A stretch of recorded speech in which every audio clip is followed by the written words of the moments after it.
El gato negro, Edgar Allan Poe. Ni espero ni quiero que se dé crédito a la historia más extraordinaria y sin embargo más familiar que voy a referir. Tratándose de un caso en el que mis sentidos se niegan a aceptar su propio testimonio, yo habría de estar realmente loco si así lo creyera. No obstante, no estoy loco, y con toda seguridad no sueño, pero mañana puedo morir, y quisiera hoy aliviar mi espíritu. Mi inmediato deseo es mostrar al mundo clara, concretamente y sin comentarios, una serie de simples acontecimientos domésticos que por sus consecuencias me han aterrorizado, torturado y anonadado. A pesar de todo, no trataré de esclarecerlos. A mí casi no me han producido otro sentimiento que el de horror, pero a muchas personas les parecerán menos terribles que insólitos. Tal vez más tarde haya una inteligencia que reduzca mi fantasma al estado de lugar común. Alguna inteligencia más serena, más lógica y mucho menos excitable que la mía, encontrará tan solo en las circunstancias que relato con terror una serie normal de causas y de efectos naturalísimos. La docilidad y humanidad de mi carácter sorprendieron desde mi infancia. Tan notable era la ternura de mi corazón que había hecho de mí el juguete de mis amigos. Sentía una auténtica pasión por los animales y mis padres me permitieron poseer una gran variedad de favoritos. Casi todo el tiempo lo pasaba con ellos y nunca me consideraba tan feliz como cuando les daba de comer o los acariciaba. Con los años aumentó esta particularidad de mi carácter y cuando fui hombre hice de ella una de mis principales fuentes de goce. Aquellos que han profesado afecto a un perro fiel y sagaz no requieren la explicación de la naturaleza o intensidad de los goces que eso puede producir. En el amor desinteresado de un animal, en el sacrificio de sí mismo, hay algo que llega directamente al corazón del que con frecuencia ha tenido ocasión de comprobar la amistad mezquina y la frágil fidelidad del hombre natural. Me casé joven. Tuve la suerte de descubrir en mi mujer una disposición semejante a la mía.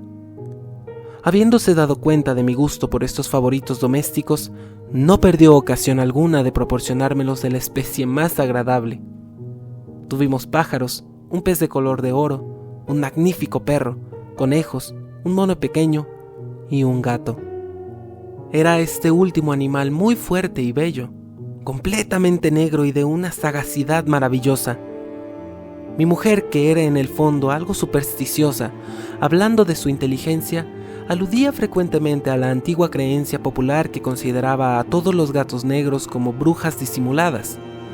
No quiere esto decir que hablara siempre en serio sobre este particular, y lo consigno sencillamente porque lo recuerdo. Plutón, se llamaba así el gato, era mi predilecto amigo. Solo yo le daba de comer, y a donde quiera que fuese, me seguía por la casa. Incluso me costaba trabajo impedirle que me fuera siguiendo por las calles. Nuestra amistad subsistió así algunos años, durante los cuales mi carácter y mi temperamento, me sonroja confesarlo, por causa del demonio de la interperancia, sufrió una alteración radicalmente funesta.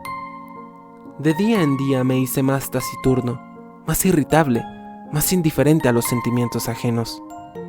Empleé con mi mujer un lenguaje brutal, y con el tiempo la afligí incluso con violencias personales. Naturalmente, mi pobre favorito debió de notar el cambio de mi carácter. No solamente no les hacía caso alguno, sino que los maltrataba. Sin embargo, por lo que se refiere a Plutón, aún despertaba en mí la consideración suficiente para no pegarle. En cambio, no sentía ningún escrúpulo en maltratar a los conejos, al mono e incluso al perro, cuando por casualidad o afecto se cruzaban en mi camino. Pero iba secuestrándome mi mal, porque ¿qué mal admite una comparación con el alcohol? Andando el tiempo, el mismo Plutón, que envejecía y naturalmente se hacía un poco huraño, comenzó a conocer los efectos de mi perverso carácter. Una noche, en ocasión de regresar a casa completamente ebrio, de vuelta de uno de mis frecuentes escondrijos del barrio, me pareció que el gato evitaba mi presencia. Lo tomé, pero él, horrorizado por mi violenta actitud, me hizo en la mano con los dientes una leve herida. De mí se apoderó repentinamente un furor demoníaco. En aquel instante dejé de conocerme. Pareció como si de pronto mi alma original hubiese abandonado mi cuerpo y una ruindad superdemoníaca, saturada de ginebra, se filtró en cada una de las fibras de mi ser. Del bolsillo de mi chaleco saqué un cortaplumas. Lo abrí, cogí al pobre animal por la garganta y deliberadamente le vacié un ojo. Me cubre el rubor, me abraza, me estremezco al escribir esta abominable atrocidad. Cuando al amanecer hube recuperado la razón, cuando se hubieron disipado los vapores de mi crápula nocturna, experimenté un sentimiento mitad horror, mitad remordimiento por el crimen que había cometido. Pero todo lo más era un débil y equívoco sentimiento, y el alma no sufrió sus acometidas. Volví a sumirme en los excesos, y no tardé en ahogar en el vino todo el recuerdo de mi acción. Curó entretanto el gato lentamente. La órbita del ojo perdido presentaba, es cierto, un aspecto espantoso, pero después, con el tiempo, no pareció que se daba cuenta de ello. Según su costumbre, iba y venía por la casa, pero como debí suponerlo, en cuanto veía que me aproximaba a él, huía aterrorizado. Me quedaba aún lo bastante de mi antiguo corazón para que me afligiera aquella manifiesta antipatía en una criatura que tanto me había amado anteriormente. Pero este sentimiento no tardó en ser desalojado por la irritación. Como para mi caída final e irrevocable, brotó entonces el espíritu de perversidad, espíritu del que la filosofía no se cuida ni poco ni mucho. No obstante, tan seguro como que mi alma existe, creo que la perversidad es uno de los primitivos impulsos del corazón humano, una de esas indivisibles primeras facultades o sentimientos que dirigen el carácter del hombre. ¿Quién no se ha sorprendido numerosas veces cometiendo una acción necia o vil por la única razón de que sabía que no debía cometerla? ¿No tenemos una constante inclinación, pese a lo excelente de nuestro juicio, a violar lo que es la ley, simplemente porque comprendemos que es la ley? Digo que este espíritu de perversidad hubo de producir mi ruina completa. El vivo e insondable deseo del alma de atormentarse a sí misma, de violentar su propia naturaleza, de hacer el mal por amor al mal, me impulsaba a continuar y últimamente a llevar a efecto el suplicio que había infligido al inofensivo animal. Una mañana, a sangre fría, ceñí un nudo corredizo en torno a su cuello y lo ahorqué de la rama de un árbol. Lo ahorqué con mis ojos llenos de lágrimas, con el corazón desbordante del más amargo remordimiento. Lo ahorqué porque sabía que él me había amado y porque reconocía que no me había dado motivo alguno para encolerizarme con él. Lo ahorqué porque sabía que al hacerlo cometía un pecado mortal que comprometía a mi alma inmortal, hasta el punto de colocarla, si esto fuera posible, lejos incluso de la misericordia infinita del muy terrible y misericordioso Dios. En la noche siguiente al día en que fue cometida una acción tan cruel, me despertó del sueño el grito de ¡fuego! Ardían las cortinas de mi lecho. La casa era una gran hoguera. No sin grandes dificultades, mi mujer, un criado y yo logramos escapar del incendio. La destrucción fue total. Quedé arruinado y me entregué desde entonces a la desesperación. No intento establecer relación alguna entre causa y efecto con respecto a la atrocidad y el desastre. Estoy por encima de tal debilidad, pero me limito a dar cuenta de una cadena de hechos y no quiero omitir el menor eslabón. Visité las ruinas el día siguiente al del incendio. Excepto una, todas las partes se habían derrumbado. Esta sola excepción la constituía un delgado tabique interior situado casi en la mitad de la casa, contra el que se apoyaba la cabecera de mi lecho. Allí la fábrica había resistido en gran parte a la acción del fuego, hecho que atribuía a haber sido renovada recientemente. En torno a aquella pared se congregaba la multitud, y numerosas personas examinaban una parte del muro con atención viva y minuciosa. Excitaron mi curiosidad las palabras extraño, singular y otras expresiones parecidas. Me acerqué y vi a modo de un bajorrelieve esculpido sobre la blanca superficie la figura de un gigantesco gato. La imagen estaba copiada con una exactitud realmente maravillosa. Rodeaba el cuello del animal una cuerda. Apenas hube visto esta aparición, porque yo no podía considerar aquello más que como una aparición, mi asombro y mi terror fueron extraordinarios. Por fin vino en mi amparo la reflexión. Recordaba que el gato había sido ahorcado en un jardín contiguo a la casa. A los gritos de alarma, el jardín fue invadido inmediatamente por la muchedumbre, y el animal debió de ser descolgado por alguien del árbol y arrojado a mi cuarto por una ventana abierta.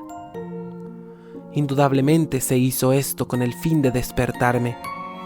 El derrumbamiento de las restantes paredes había comprimido a la víctima de mi crueldad en el yeso recientemente extendido. La cal del muro, en combinación con las llamas y el amoníaco del cadáver, produjo la imagen tal como yo la veía.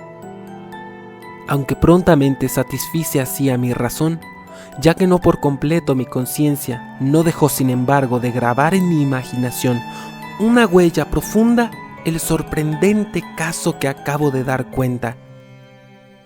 Durante algunos meses no pude liberarme del fantasma del gato, y en todo este tiempo nació en mí una especie de sentimiento que se parecía, aunque no lo era, al remordimiento. Llegué incluso a lamentar la pérdida del animal y a buscar en torno mío, en los miserables tugurios que a la sazón frecuentaba, otro favorito de la misma especie y de facciones parecidas que pudiera sustituirle.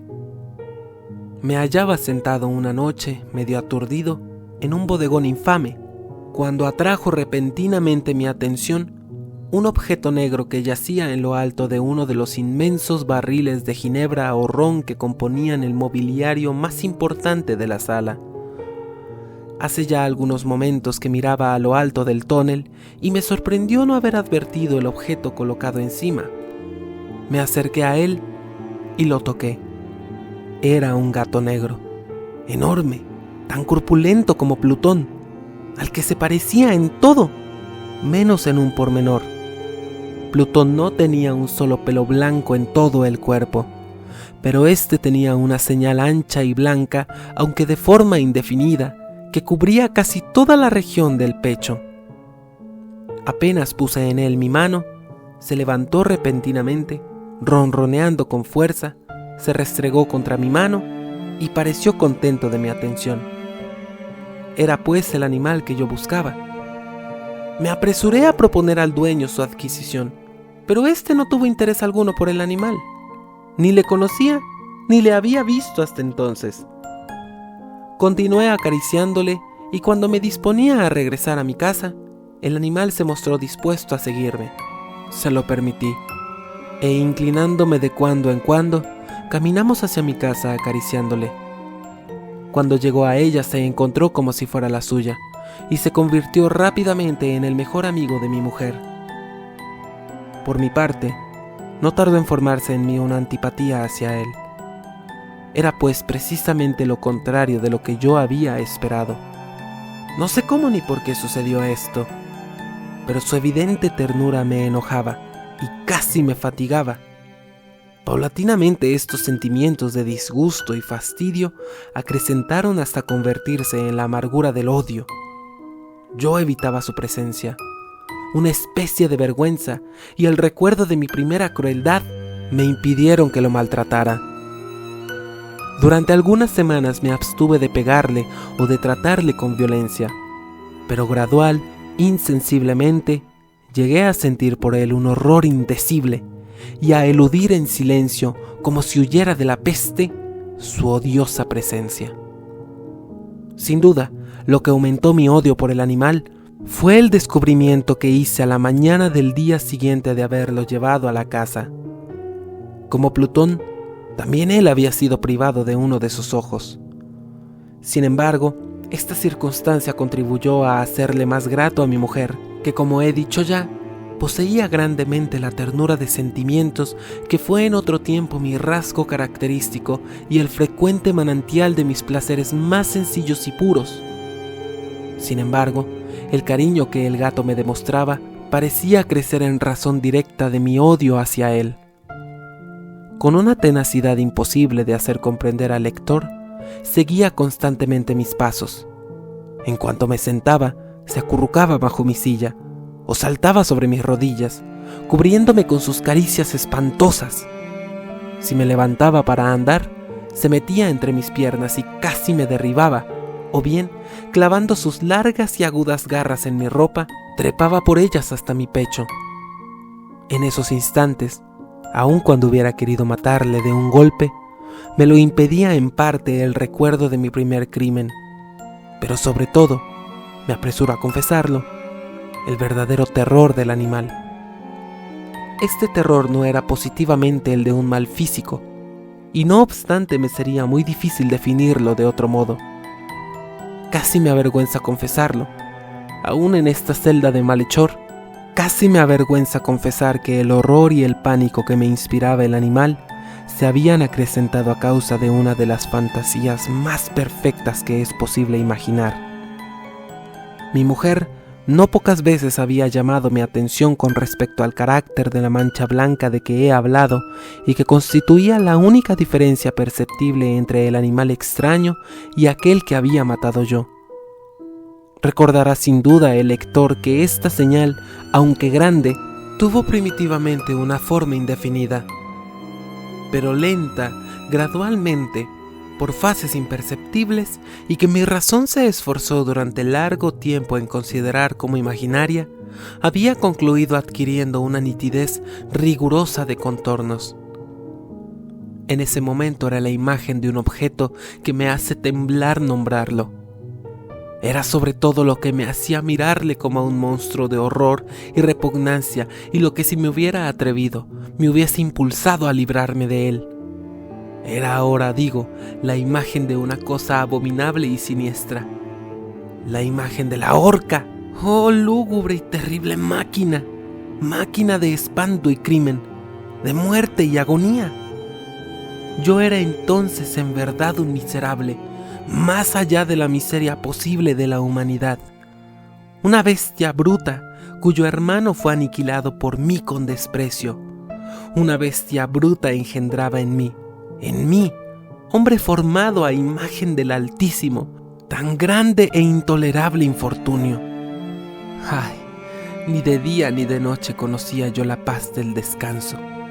Ni un solo instante durante el día me dejaba el animal, y de noche, a cada momento, cuando salía de mis sueños lleno de indefinible angustia, era tan solo para sentir el aliento tibio de la cosa sobre mi rostro y su enorme peso, encarnación de una pesadilla que yo no podía separar de mí y que parecía eternamente posada en mi corazón. Bajo tales tormentos sucumbió lo poco que había de bueno en mí.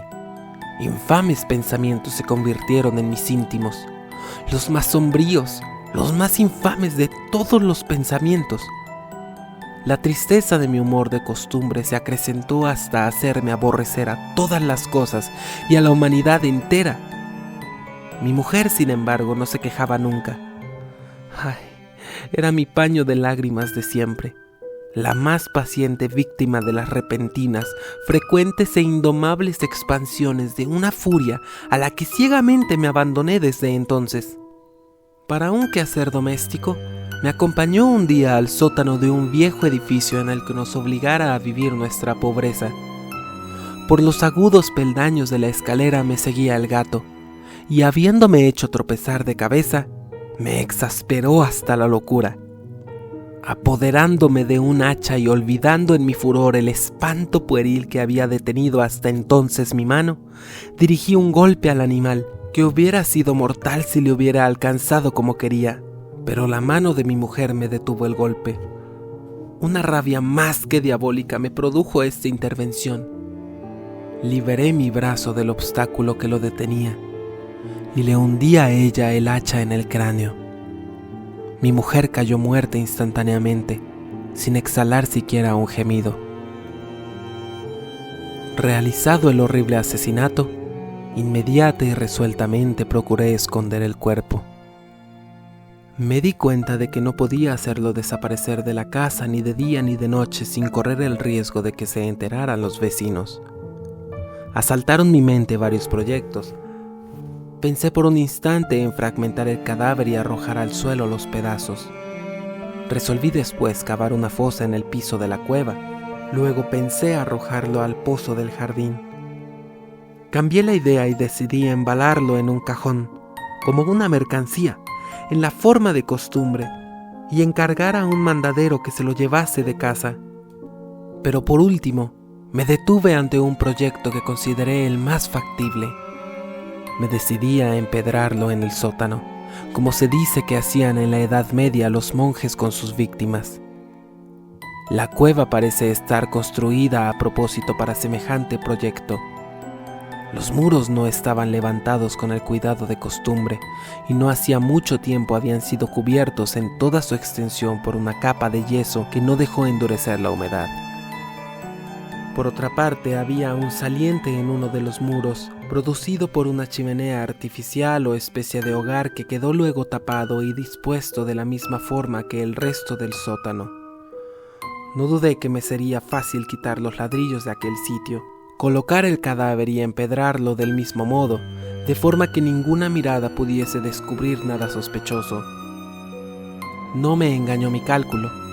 Ayudado por una palanca, separé sin dificultad los ladrillos y, habiendo luego aplicado cuidadosamente el cuerpo contra la pared interior, lo sostuve en esta postura hasta poder restablecer sin gran esfuerzo toda la fábrica a su estado primitivo.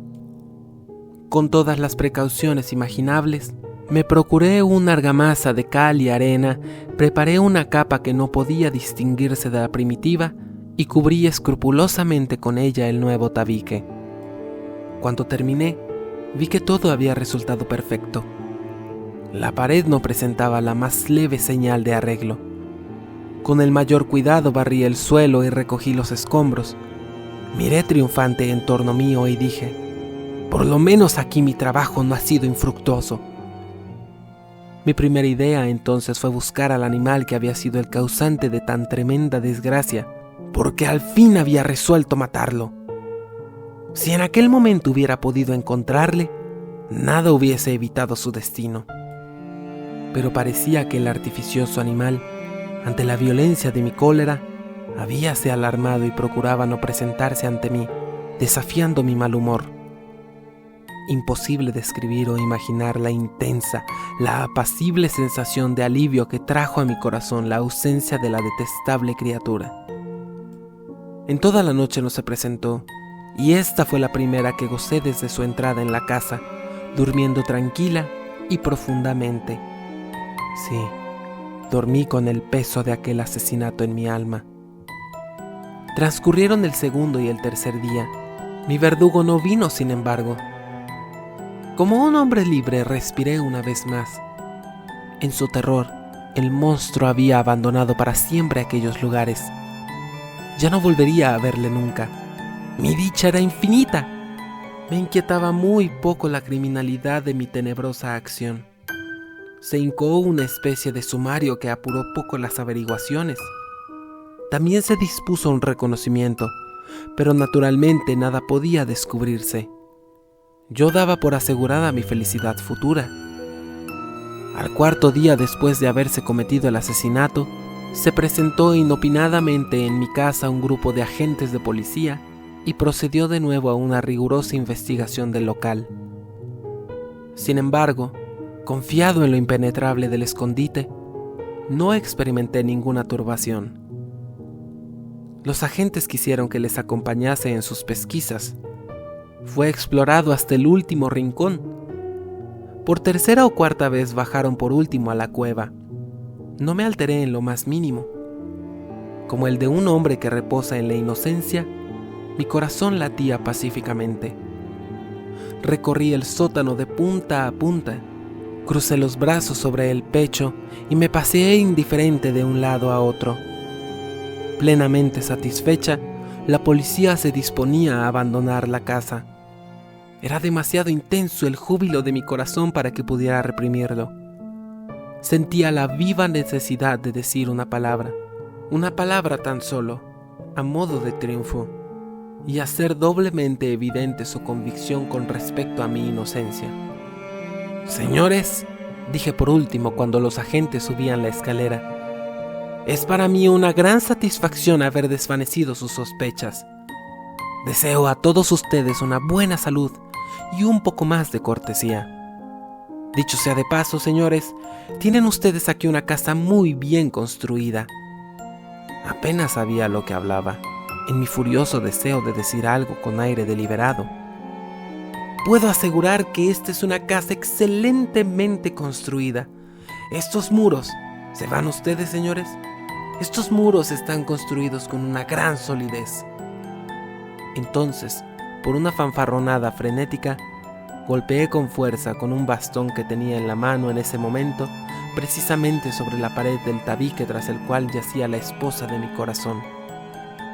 Ah, que por lo menos Dios me proteja y me libere de las garras del archidemonio. Apenas se hubo hundido en el silencio el eco de mis golpes, me respondió una voz desde el fondo de la tumba. Era primero una queja, velada y entrecortada, como el sollozo de un niño.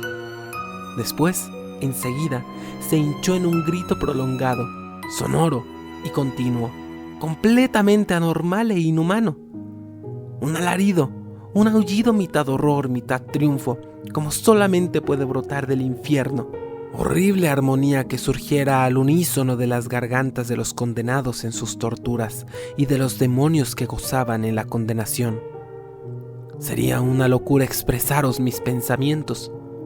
Me sentí desfallecer y tambaleándome caí contra la pared opuesta. Durante un instante se detuvieron en los escalones los agentes. El terror los había dejado atónitos. Un momento después, 12 brazos robustos atacaron la pared, que cayó a tierra de un golpe.